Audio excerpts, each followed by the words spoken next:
saya mencari sekolah yang memang berkompeten, yang update dengan perkembangan teknologi, itu secara rata-rata saya lihat sekolah Kristen. Yang pribadi memilih sekolah Kristen kan karena lebih update. Ini bukan, tapi memang kenyataan ya. Ya. Kenyataan yang kita, walaupun pahit ya harus diterima kan. Yang beli alami adalah sekolah Hindu itu tidak memiliki fasilitas yang berpotensi menjadikan anak-anak kita itu bisa bersaing hebat di kemudian hari. Iya, itu yang saya lihat. Dan seandainya sekolah Hindu bisa seperti itu, mungkin dia akan sekolahkan anak yang di sana jika ada. Tapi yang saya temui sampai saat ini belum ada. Pemerintah terkait ataupun siapapun mungkin bisa memperjuangkan ini. Itu. Semeton kita sebagai pengurus yang tokoh-tokoh ini ribut gitu loh, Bli. Iya. Kita fasilitas nggak lengkap, kita barang ini nggak ada, tapi sudah sengketa masalah pengurusan, ribut masalah kepemimpinan, mengajukan nama A, gagal mengajukan nama B, gagal ribut bentrok, dampaknya kan ke umat Hindu kita, Bli. Artinya harapan anak Bli itu sama dengan harapan ke depan keturunan saya. Ketika kualitas pendidikan Hindu, sekolah Hindu kita luar biasa, kualitasnya kita sama sepakat bahwa kita akan sekolahkan anak kita di sana. Saya jadi gini ya. Dharma Wacana ada sempat sih saya dengar kita harus meningkatkan Dharma Wacana gitu kan. Anak muda zaman sekarang kalau dengar Dharma Wacana itu malah ngantuk. Formal bagaimana cara kita belajar dharma, adharma kan seperti itu ya. Itu yang saya masih ingat nyangkut-nyangkut dikit lah.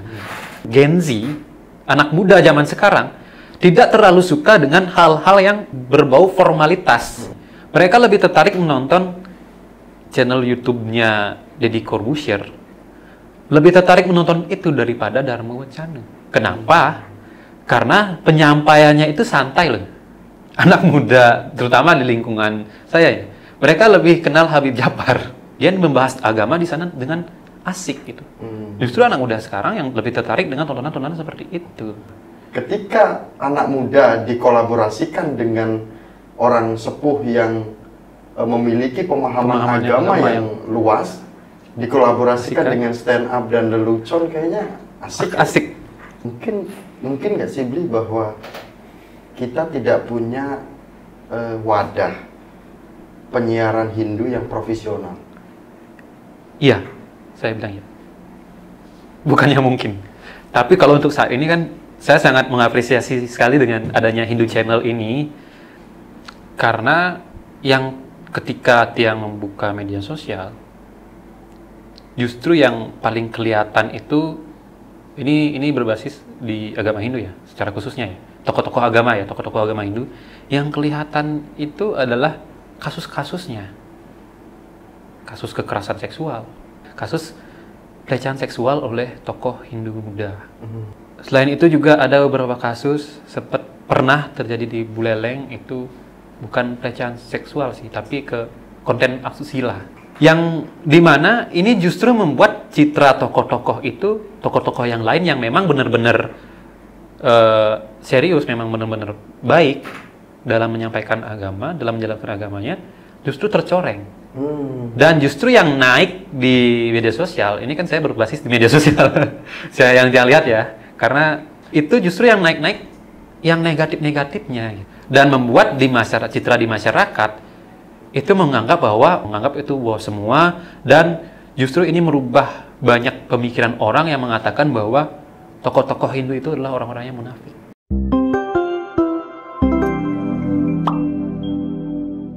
Om Swastiastu, Rahayu pemirsa Hindu Channel. Selama kita di Bali sekitar berjalan 1 bulan lebih ya, banyak sekali umat Hindu atau pemuda yang menghubungi Hindu Channel. Sepertinya salah satu anak muda ataupun umat Hindu yang resah dan gelisah. Lagu lama. Siap, Juni Sumantara. Sehat, Bli. Sehat. Suksoma sudah pernah nonton Hindu Channel? Tentu. Ternyata ada konten meluruskan bersama Haji Dewa Suratnaya tentang keyakinan lain yang menistakan Hindu. Akhirnya anak muda yang di daerah juga berani bersuara, berani berdebat. Nah, sekarang adalah salah satu anak Hindu yang tidak belajar Hindu di sekolah dasar. Tidak mendalam itu. Tidak, ya. Kalau sekarang saya diskusi tentang Trihita Karana, Pancasrada, tentang karma yoga, kayaknya berat ya beliau. Berat. Tetapi bagaimana kondisi keresahan kita sebagai anak muda ketika harusnya mendapatkan fasilitas yang lengkap untuk berpendidikan, ternyata kita masih tertinggal. Itu hasil dari cerita di balik layar, tapi realitanya kita tidak tahu. Beli Juni Sumantara dari Buleleng. Iya, Miko. Beli Miko. Bener nggak belajar agama, Beli? SD ya, ini klarifikasi dulu. SD, di sekolah SD belajar agama, diajarin sih, bukan belajar. Diajarin agama, SMP juga, SMA juga, tetapi setelah kuliah lepas. Bukannya lepas dari agama itu enggak, tapi udah tidak mendapat pencerahan dari mungkin tokoh-tokoh agama ya. Mungkin agak kurang sih. Kalau dari saya sendiri sih sebenarnya.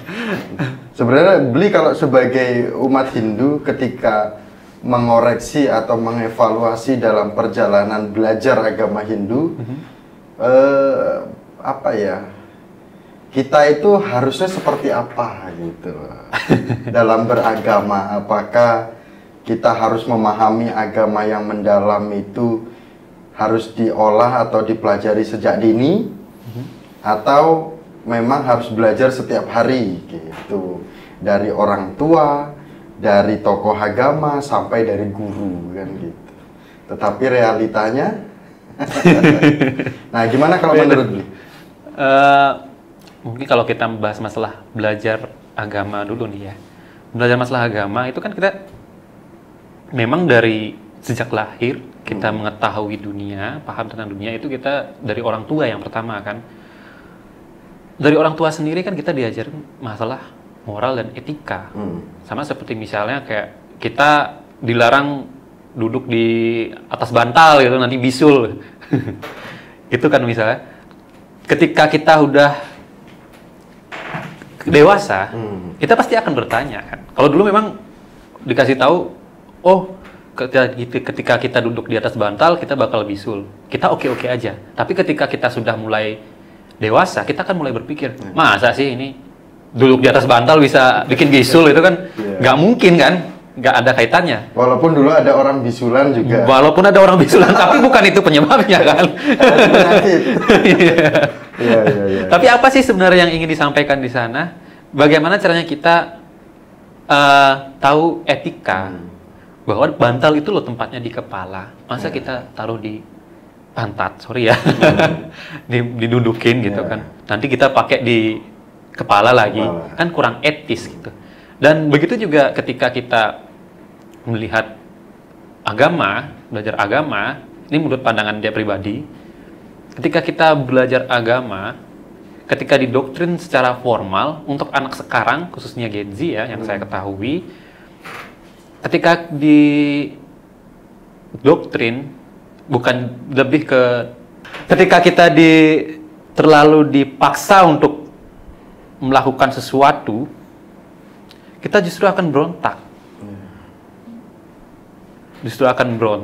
Dan ketika kita bertanya, apalagi ketika bertanya, kenapa sih harus seperti itu? Ketika itu ya emang seperti itu. Ketika dibilang seperti itu lagi, kita malah makin nggak percaya jadinya gitu. Begitu juga dalam penerapan konsep agama, kita sering dengar, kalau dulu kan sering dengar di Bali TV, nonton Dharma Wacana. Kalau sekarang kasih Dharma Wacana. yang para Gen Z ini dia mungkin bakal pulang, nggak nangkep, atau sibuk dengan HP-nya. Karena apa? Zaman sekarang Gen Z yang saya ketahui itu dia nggak suka yang terlalu mendoktrin. Apalagi kalau misalnya kita kasih tahu sesuatu yang tidak ada alasannya. Gitu. Misalnya saya ambil contoh misalnya ketika berjudi. Judi itu dosa, kan? Di setiap agama manapun pasti dibilang judi itu dosa. Kenapa judi itu bisa dosa? Bagaimana agama itu bisa menjelaskan itu dosa. Nah, yang sekarang mungkin kalau orang zaman dulu dibilang judi itu dosa, dia menerima. Tapi kalau zaman sekarang Gen Z nggak bisa. Apalagi sekali cair, sekali nembus. Kipas kan udah punya banyak uang. Menang, dia merasakan manfaat yang bagus kan. Dia ketika menang menerima manfaat yang bagus. Wow, judi nggak dosa lagi. Ini membawa manfaat nih buat hidup nih gitu kan. Yang awalnya nggak punya duit jadi punya duit nih. Berdampak kan? Berdampak. Bagi yang kalah, nah ini masalahnya. Apalagi ketika udah judi, kalah, nggak bisa ngontrol psikologi, akhirnya mentaruhkan semua asetnya sampai habis, membuat keluarga hancur, orang-orang terdekat hancur, merugikan orang-orang lain. Nah, di sini baru kita lihat dampak buruknya. Gitu. Dan dari dulu, ini saya pribadi belum pernah ada seorang yang memberikan dharma wacana yang menyatakan seperti itu, menjelaskan seperti itu. Apa yang saya ketahui, yang saya temui ya.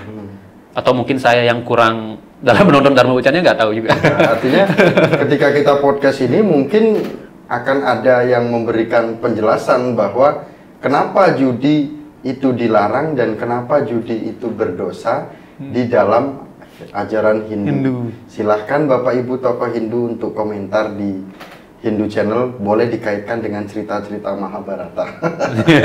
Gitu. Nah, Bli, kemudian gini, ini disambung dengan bagaimana kita sebagai karena tadi ngomongin doktrin ya. Kalau ngomongin doktrin agama di Bali itu harusnya nggak usah diragukan, Bli. Di Bali ini harusnya nggak boleh diragukan karena di Bali adalah kalau kita lihat dari sisi praktik di lapangan secara ritual itu sudah nyata benar-benar dilakukan. Artinya nggak ada orang mental tuh. Buktinya melakukan ritual. Maksudnya yang dimaksud adalah mental untuk tidak terima ketika didoktrin ini seperti apa? Jadi ketika doktrin ini, ketika ada seseorang ataupun mungkin yang membawa nama agama Hindu, ya, seseorang yang membawa agama Hindu mengkuatkan anak-anak muda, wah, kamu nggak boleh keluar dari agama saya. Kamu nggak boleh keluar dari agama Hindu. Kamu nggak boleh, kamu pokoknya harus agama Hindu. Ditekan nih, kita harus nggak boleh keluar. Kita harus kuat dengan agama. Secara nyata memang kita harus kuat kan. Memang harus kita mempertahankan agama kita kan. Tanpa dilengkapi dengan penjelasan yang konkret. Itu sih. Kenapa sih kita harus tetap beragama Hindu? Apa sih manfaat agama Hindu? Dan begitu juga ketika dharma wacana, sempat sih saya dengar kita harus meningkatkan dharma wacana gitu kan. Anak muda zaman sekarang kalau dengar dharma wacana itu malah ngantuk. Mungkin dan termasuk juga ketika anak muda membuka channel YouTube ya. Dia nggak bakalan nyari pelajaran agama Hindu, enggak. Paling dia mungkin nyari channelnya Atta Halilintar. Yang asik-asik lah. Iya, hiburan. Dan bahkan yang saya lihat saat ini, anak muda, terutama di lingkungan saya ya, mereka lebih kenal Habib Djafar. Karena dengan gaya kontennya yang asik. benar-benar asik. Iya. Channel di channel YouTube-nya Deddy Corbuzier yang login. Hmm. Di mana di sana kan ada juga tokoh agama Hindu ya. Dan ada juga tokoh agama Kristen. Dia membahas agama di sana dengan asik gitu. Justru anak muda sekarang yang lebih tertarik dengan tontonan-tontonan seperti itu. Artinya dari sini ini kita bisa menyimpulkan bahwa atau bisa memberikan warning bahwa kelemahan kita sebagai umat Hindu atau ketertinggalan kita sebagai umat Hindu untuk menciptakan hal-hal yang mengikuti zaman kemudian yang mudah untuk dipahami oleh Gen Z. Kalau menurut yang pribadi, ini sih lebih ke ketertinggalan ya, dan karena tidak mengikuti zaman tersebut. Setiap tahun, setiap waktu pasti akan ada perubahan kan? Setiap generasi pasti akan ada gaya yang berbeda. Gaya kepemimpinan misalnya kan, dari zaman kolonial sampai saat ini kan beda. Dari zamannya Pak Soekarno sampai saat ini zamannya Pak Prabowo, caranya pasti beda kan. Gayanya beda. Tapi intinya tetap sama, memimpin sebuah negara kan gitu. Begitu juga dengan dalam menyampaikan sebuah agama, ajaran agama. Ya ini juga ya kita sebenarnya kalau kita menuduh lembaga untuk mengikuti zaman kita, kayaknya nanti kita dicari nih, ini siapa nih anak muda ini kan gitu. Ini siapa nih dari Buleleng siapa nih yang sudah berani mengkritisi kita. Nah, artinya ini sebenarnya untuk PR kita. Untuk PR bersama. Hindu Channel bisa menyajikan konten-konten atau video yang kreatif, yang humoris, bercanda, tetapi membawa pesan moral yang memang bisa diterima oleh anak muda. Kan gitu. Ini PR beli juga. Iya, saya juga belum. Dan kedepannya tujuan saya sih begitu juga. Begitu. Nah, kemudian gini, Bli. Ini ada pertanyaan yang mungkin sedikitnya menarik ya. Kita tadi diskusi di bawah. Saya nanti kalau punya anak gitu kan. Udah punya anak sih. Udah punya anak ya? Anak saya nanti. Nanti kalau kita atau sudah punya anak gitu kan. Karena ini ceritanya ngobrol sama istri kan. Atau keluarga kan gitu. Kita akan sekolahkan ke sekolah Kristen. Nah ini kenapa? Ada apa dengan sekolah Hindu? Anda bukan Hindu. Kan gitu. Kalau ditanya Anda bukan Hindu, saya Hindu, tapi Hindu yang memikirkan masa depan anak saya. Gitu. Oh iya, oke. Saya akan mengikuti. Gimana ceritanya itu? Awalnya kok bisa berpikir seperti itu? Jadi awalnya begini, kebetulan kan saya udah anak saya saat ini udah 1,5 tahun ya. 1 tahun setengah. Dan yang awalnya ketika saya kuliah dulu nih, waktu saya kuliah, ketika di kabupaten sekolah, memang secara global memang secara nasional banyak yang mengkritik bahwa sistem pendidikan kita masih agak kurang ya. Nah, begitu juga saya lihat ketika saya mencari sekolah yang memang berkompeten, yang update dengan perkembangan teknologi, itu rata-rata saya lihat sekolah Kristen. Dan di Singaraja, ketika saya mencari bersama istri saya ya, cari kan untuk masa depan anak saya, mencari SD yang mengajarkan IT, teknologi sejak dini, itu saya temukan di sekolah Kristen. Bahkan di sekolah negeri pun fasilitas masih kurang gitu. Masih kurang. Dan kenapa di sekolah swasta, sekolah Kristen bisa lebih maju dibandingkan dengan sekolah Hindu. Begitu juga dengan sekolah negeri. Yang Bli alami adalah sekolah Hindu itu tidak memiliki fasilitas yang berpotensi menjadikan anak-anak kita itu bisa bersaing hebat di kemudian hari. Iya, itu yang saya lihat. Dan ini juga banyak dari teman-teman saya, kebetulan kan saya bergaul itu dari orang yang lebih di atas dari saya. Kemudian dia juga punya anak, Dan dia punya pemikiran yang sama ketika saya tanya, kenapa sih nggak sekolahin di sekolah Hindu? Ada yang jawab begini, ketika kita menyekolahkan ke sekolah yang berbasis agama, itu lebih cenderung dikatakan kurang realita, kurang berdampak gitu, kurang berdampak ke sisi ekonomi. Karena kan kita hidup di dunia membutuhkan uang untuk membeli makan, kebutuhan sehari-hari, bahkan sekolah pun harus bayar kan. Apalagi dengan zaman sekarang yang semua serba barcode harganya jelas tuh. Jelas tertera. Bahkan kita sekarang mau berencana 5 tahun ke depan mau bayar sekolah, sekarang kita tahu harganya misalnya 2 juta, mungkin 5 tahun ke depan udah naik. Kan? Ketika misalnya kita punya anak, kita menyekolahkan ke sekolah agama, diajarkan untuk agama, tetapi ketika tamat dari sana bingung mau kemana, apakah kita mau mentaruhkan masa depan anak kita di sana? Kan enggak. Siapa sih yang pengen anaknya gagal? Kan enggak. Dan sebagai seseorang orang tua yang melihat peluang, terbuka melihat peluang di masa depan, pasti juga akan berpikir lebih kritis lagi kan, dengan bagaimana nanti mempersiapkan masa depan anaknya. Walaupun semeton Hindu ataupun orang Hindu kan percaya dengan karma, Iya. Ya udah, karmanya dia sukses. Kalau di sekolah Kristen juga, walaupun fasilitas lengkap, karmanya tidak baik gimana? Gini ya, kalau karena ini proses belajar. Membesarkan peluang. Ya. Kalau kita terus-terusan dengan konsep, ya memang karma itu ada. Ketika kita berbuat buruk, saya sangat percaya dengan karma. Ketika kita berbuat buruk, karma buruk pasti akan kena ke kita.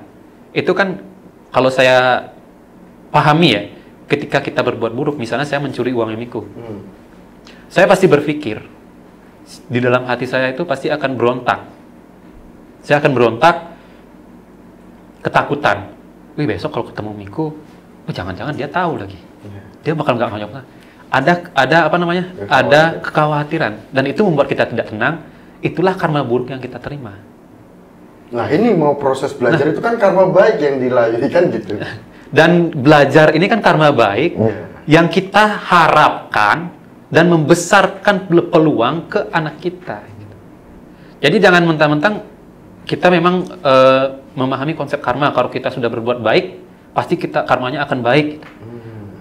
Tapi kalau yang kita lakukan buruk, mempersiapkan anak itu buruk, apakah hasilnya akan baik? Ya. Ini saya tangkap, ini keren nih. Ini baru sekali, ini saya ketemu dengan, ya mungkin karena saya kurang keluar aja ya Bli. Saya ketika komunikasi pemuda yang siap seperti ini.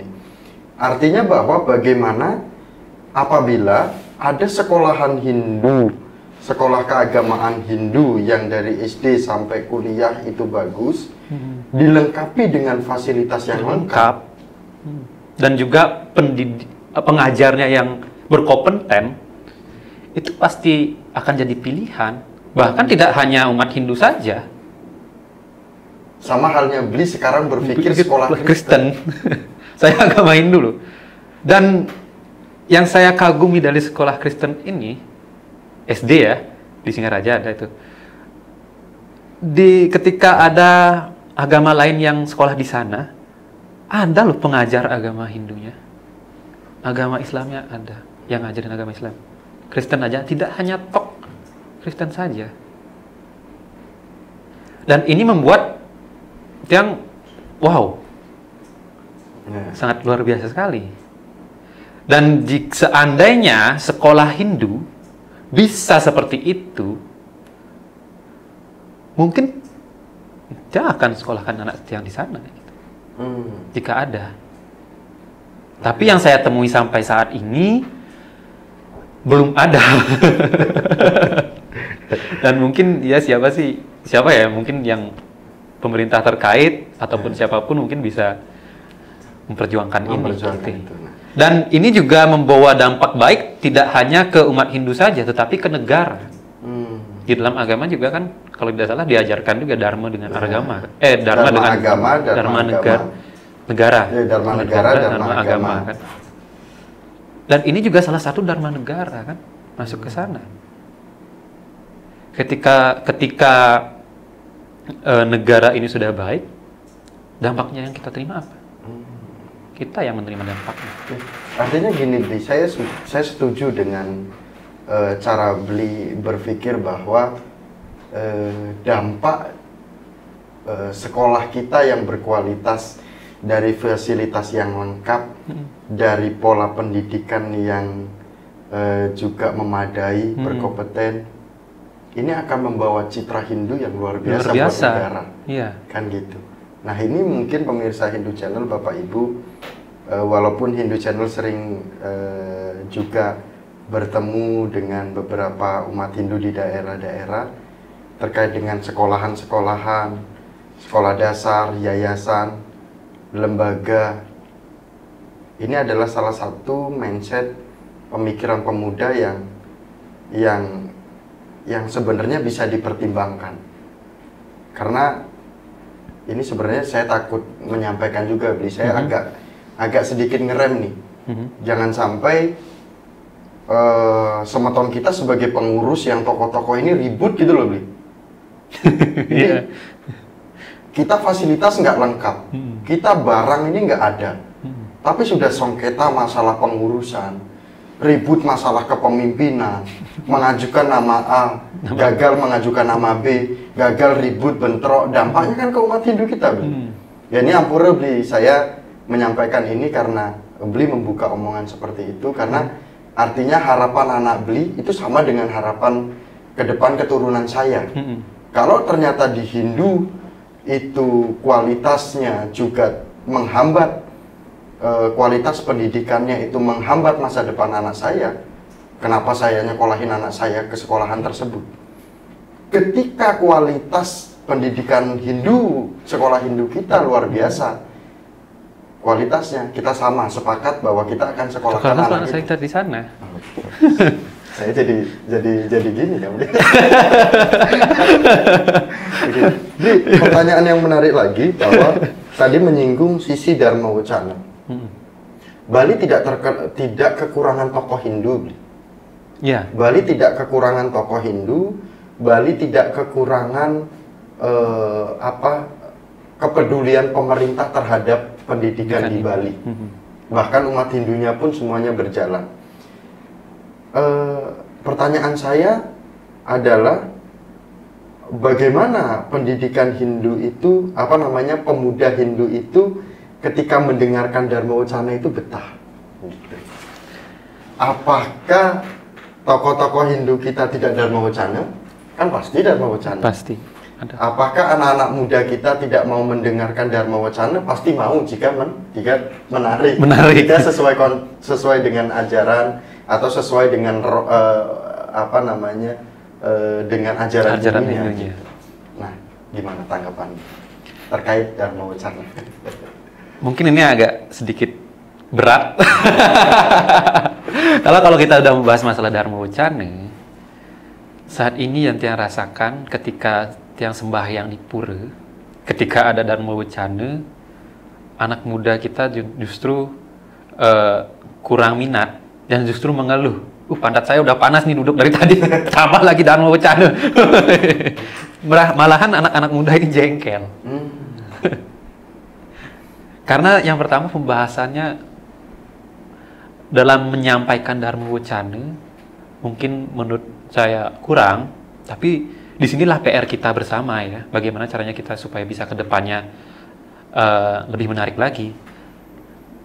Selain itu juga kalau dulu tiang nonton di Bali TV Dharma Wacana sangat formal sekali. Formal, bagaimana cara kita belajar Dharma, Adharma, kan seperti itu ya. Itu yang saya masih ingat, nyangkut-nyangkut dikit lah. Termasuk juga tiang sendiri Dulu ketika udah ada Dharma Wacana, kakek saya senang sekali menurut Dharma Wacana. Saya langsung kabur. Gitu. Oh. Karena formal kan. Dan ketika dia dewasa, itu sebenarnya memang poin-poin yang disampaikan sangat penting. Penting ya, sangat penting. Tetapi penyampaiannya menurut dia masih terlalu formal, dan Gen Z, anak muda zaman sekarang, tidak terlalu suka dengan hal-hal yang berbau formalitas. Artinya artinya tidak menghilangkan, walaupun tidak formal, tetapi tidak menghilangkan esensi Hindunya. Gitu. Iya. Seperti kita misalnya sekarang lihat anak muda sekarang, terutama di lingkungan saya yang saya temui, mereka lebih tertarik menonton channel YouTube-nya Deddy Corbuzier yang login ya ketika bulan suci Ramadan kalau nggak salah itu tayang. Lebih tertarik menonton itu daripada Dharma Wacana. Kenapa? Karena penyampaiannya itu santai loh. Santai, berisikan komedi juga, sentilan sana-sini, yang memicu hiburan bagi kita, tetapi di sana juga disampaikan inti-inti agamanya. Termasuk saya sendiri, saya lebih tahu Habib Djafar daripada Haji Dewa Suranayo. Saya nggak menyebut itu ya.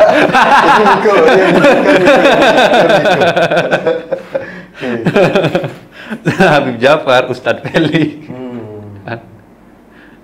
Saya agama Hindu. Tapi di media sosial itu yang sering berseliweran karena ada ketika menyampaikan ajaran agama ada unsur komedinya dan tidak terlalu membawa identitasnya mereka sebagai umat Muslim. Mungkin nggak sih Bli bahwa kita tidak punya wadah penyiaran Hindu yang profesional? Iya, saya bilang ya. Bukannya mungkin. Tapi kalau untuk saat ini kan saya sangat mengapresiasi sekali dengan adanya Hindu Channel ini.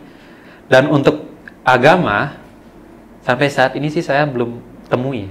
Atau mungkin karena kalah pamor atau apa. Kan ya kita tahu persaingan di YouTube itu sangat keras. Di media sosial juga kan, bahkan dengan adanya buzzer lagi ditambah. Ya mungkin saya bisa berpikir gini Bli, untuk memunculkan seseorang yang bisa menyampaikan agama yang kreatif, yang diselipkan dengan komedi. Ini menjadi PR kita bersama, bagaimana kita mencari orang-orang muda, terutama di penyuluhan Hindu ini. Di penyuluhan Hindu ini kan terbaru ini ada sekitar berapa puluh, mungkin berapa ratus yang direkrut menjadi penyuluh Hindu kan gitu. Mungkin ini proses seleksinya bisa di sini. Ya, benar. Ketika anak muda dikolaborasikan dengan orang sepuh yang memiliki pemahaman agama yang luas, dikolaborasikan dengan stand up dan lelucon, kayaknya asik. Ya ini semoga disaksikan oleh tokoh-tokoh Hindu kita, oleh lembaga.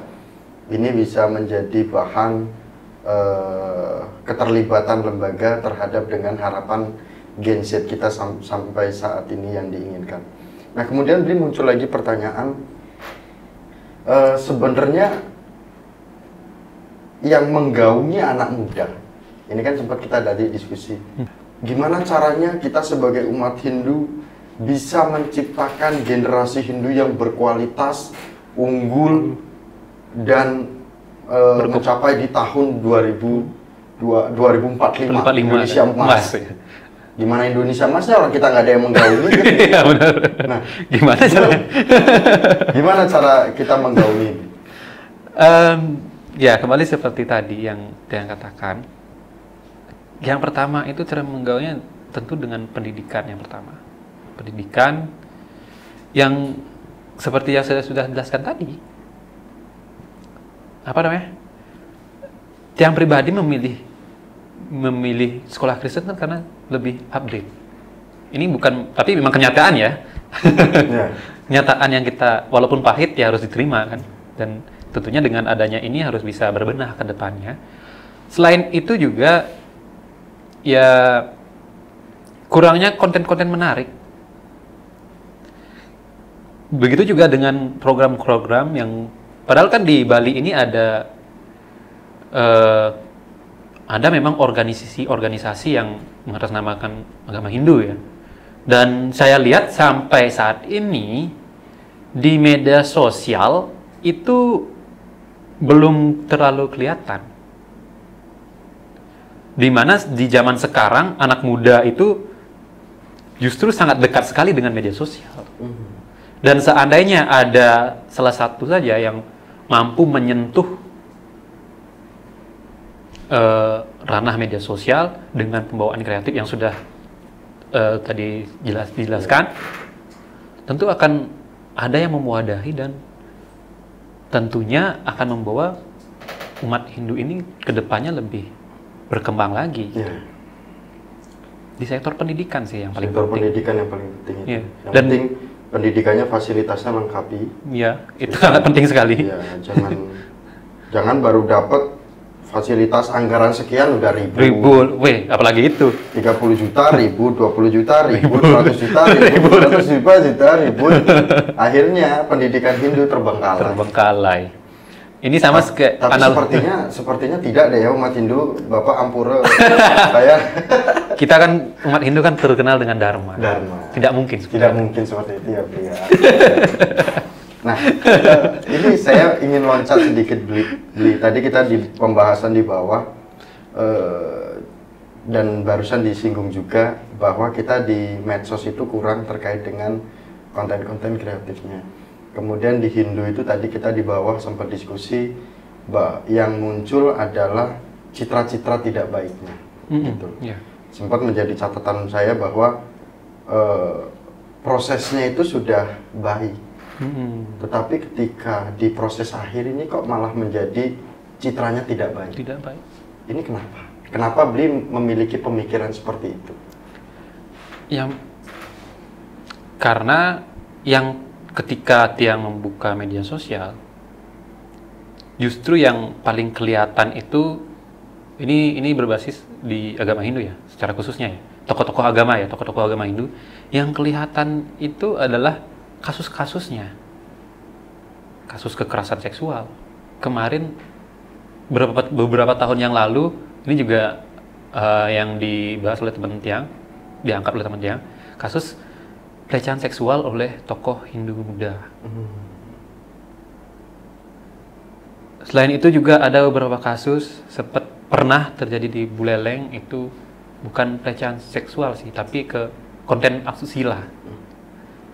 Yang dimana ini justru membuat citra tokoh-tokoh itu, tokoh-tokoh yang lain yang memang benar-benar serius, memang benar-benar baik dalam menyampaikan agama, dalam menjalankan agamanya, justru tercoreng.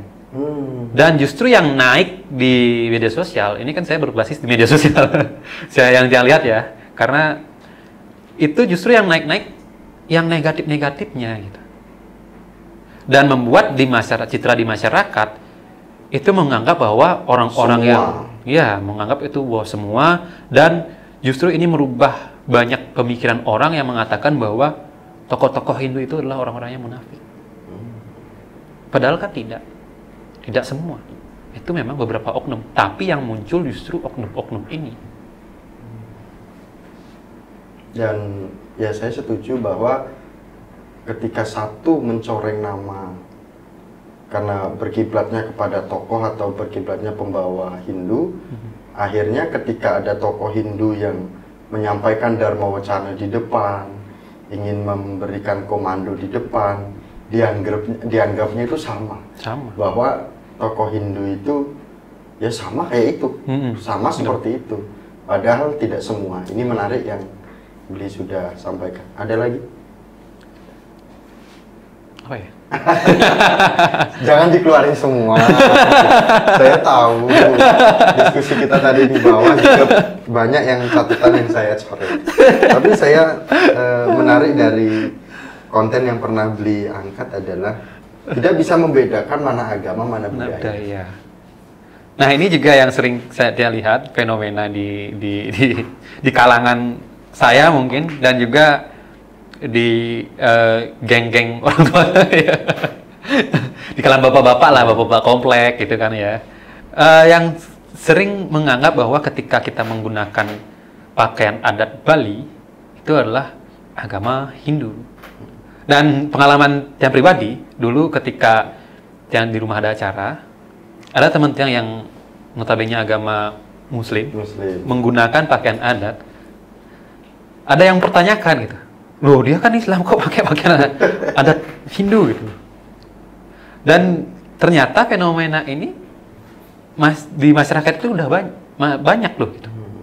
Banyak yang belum bisa membedakan mana budaya, mana agama. Kalau yang tiang pahami itu kan budaya ini adalah cangkir, agama ini adalah air. Ketika cangkir itu berubah, agama ini kan akan menyesuaikan gitu. Dan inilah yang banyak tidak dipahami oleh orang-orang. Mana agama, mana budaya. Seperti yang sudah saya bahas di masalah pakaian. Kan? Pakaian. Ketika ada orang umat Muslim menggunakan pakaian adat, loh dia kan umat ini gitu. Itu masih banyak loh yang tiang temui ya. Walaupun itu di Bali ya. Di Bali. Karena memang pakaian adat Bali ini di luar daerah Bali pun menjadi favorit. Salah satunya saya nih kan. Pakai udang sembahyang, pakai udang. Padahal itu makanya saya kaget kemarin ketika mungkin perdana saya terlalu lama di Bali. Sampai ikut upacara 17-an. Semua pakai pakaian adat Madya ya? Iya, hari Kamis biasanya. Hari Kamis itu. Emang ada aturan perda? Kita di luar Bali mau pakaian adat ini itu ketika mau sembahyang. Nah ini kayak menjadi umat Hindu di luar Bali juga jadi mau kalau di Bali itu kan pakai warna hitam, warna putih, warna gelap, warna hitam, warna coklat, notabene yang gelap-gelap itu untuk kegiatan sehari-hari. Untuk kondangan. Ketika khusus untuk sembahyang itu putih kuning sih. Putih kuning. Ya. Kalau di luar Bali random campur. Semua campur gitu. Tapi ini tidak masalah, bukan berarti ini menjadi masalah Hindu di luar Bali, tidak. Artinya budaya yang dibawa oleh umat Hindu juga luar biasa gitu. Nah, kemudian tanggapan terakhir bagaimana harapan besar sebagai anak muda yang pernah kecil, gitu kan, anak kecil yang pernah sekolah SD, SMP, SMA, bahkan kuliah yang tidak pernah mendapatkan pembelajaran agama, kan gitu, misalkan ada tetapi tidak semua sampai selesai. Kemudian melihat perkembangan kreatif kita ke depan terkait dengan anak muda untuk bisa suka dengan konten-konten agama, kemudian terkait juga tentang budaya. Closing statement, guys. Oke, mungkin untuk kedepannya saya sangat berharap ya, di mana pendidikan agama itu tidak disampaikan secara sangat terlalu formal lagi, menyesuaikanlah dengan zaman, di mana saat ini tuh bagaimana caranya supaya bisa menyentuh anak muda itu tidak dengan cara formal lagi gitu, tidak dengan seperti zaman dahulu lagi di mana Dharma Wacana ditekankan dengan gaya zaman dulu. Itu menurut saya saat ini kalau mau menyentuh anak muda sudah sangat kurang efektif. Dan kalau tadi dikatakan bahwa tidak pernah menyentuh agama di saat SD, SMP, SMA, di sekolah SD dan SMP, SMA itu ada pelajaran agama. Cuma mungkin dia yang kurang tertarik dulu. Karena dalam penyampaiannya menurut yang kurang tertarik ya, kurang menarik dulu. Dan begitu juga dengan sekolah-sekolah Hindu. Sampai saat ini ketika saya mencari sekolah yang baik ke depannya untuk anak saya, itu belum menemukan sekolah Hindu yang memang benar-benar berpikiran maju, yang mengedepankan fasilitas pendidikan berskala internasional, yang melihat peluang di masa depan seperti apa, itu belum saya temukan. Dan kedepannya saya pengen agar ada sekolah Hindu yang yang berbasis digitalisasi. Dan begitu juga dengan perkembangan budaya, sampai saat ini kita masih kadang ribut dengan masalah pipis Ahun Meli Banten. Padahal sudah dijelaskan bahwa itu tidak diharuskan untuk besar-besar, kan? Bahkan di Hindu Channel pun sering membahas masalah tersebut ya. Gitu. Tetapi faktanya di lapangan bukan itu permasalahannya, tetapi anggapan masyarakat. Memang secara teori, secara agama bisa menyatakan bahwa ketika membanten itu bisa kok seikhlasnya. Tetapi stigma di masyarakat belum bisa diterapkan hal yang seperti itu. Dan ini mungkin menjadi PR ke depannya agar untuk pemuka dan tokoh agama supaya bisa membahas secara santai, dan begitu juga membahasnya di pura-pura. Karena dan mungkin kembali lagi, mungkin sudah banyak tokoh agama yang menyampaikan itu di pura, tapi banyak juga masyarakat ataupun orang-orang yang sembahyang tidak memperhatikan. Tapi bagaimana caranya supaya ini terus bisa digaungkan agar stigma di masyarakat ini tidak terus berkembang, dan justru inilah yang kedepannya bisa berpotensi membuat orang-orang itu keluar dari agama Hindu. Ya semoga tidak seperti itu. Yang closing terakhir tadi, semoga tidak seperti itu. Menarik, walaupun tadi di awal tidak kita bahas, tapi ada catatan, tapi beli ingatannya luar biasa di terakhir bahwa di sastra atau di Hindu Channel pun kemarin sudah membahas bagaimana kita menghaturkan atau mempersembahkan sesaji atau banten dengan kemampuan kita. Ya, kalaupun hanya bisa air ya air, daunnya air, itu kan ada di sastra itu banyak. Nah, itu mungkin nanti bisa menjadi PR untuk tokoh atau pemuka agama, karena salah satunya Bli Juni juga mewakili umat Hindu yang ada di daerah, bahwa stigma atau pemahaman tentang ritual itu masih dianggap kalau di Bali itu atau di lingkungan Bli Juni masih ingin yang besar, dan akhirnya membuat umat Hindu kita kadang masih berpikir besok purnama, besok tilem, besok ini rainan, dan masih banyak. Akhirnya waktu hanya habis dipikirkan untuk sarana yang banten yang besar. Nah, kemudian yang terakhir, Bapak Ibu pemirsa Hindu Channel yang menyaksikan Hindu Channel hari ini, suara dari masyarakat Hindu yang ada di daerah masing-masing ataupun suara yang ada di Hindu Channel hari ini mohon didengarkan. Ketika didengarkan, mohon direalisasikan. Ketika sudah terrealisasi, dampak masa depan generasi Hindu kita akan memiliki kualitas yang luar biasa seperti yang Bapak Ibu harapkan, dan kita sebagai orang tua mengharapkan anak-anak kita memiliki masa depan yang layak, baik secara agama, baik maupun secara kebutuhan, menyelesaikan kebutuhan ekonomi pribadi masing-masing. Terima kasih. Kita tutup dengan Paramasanti bersama dengan Bli Juni Sumantara dari Buleleng hari ini di studio Hindu Channel di Bali. Terima kasih. Kita tutup dengan Paramasanti. Om Santi Santi Santi Santi Om. Sukses semua, Bli. Keren.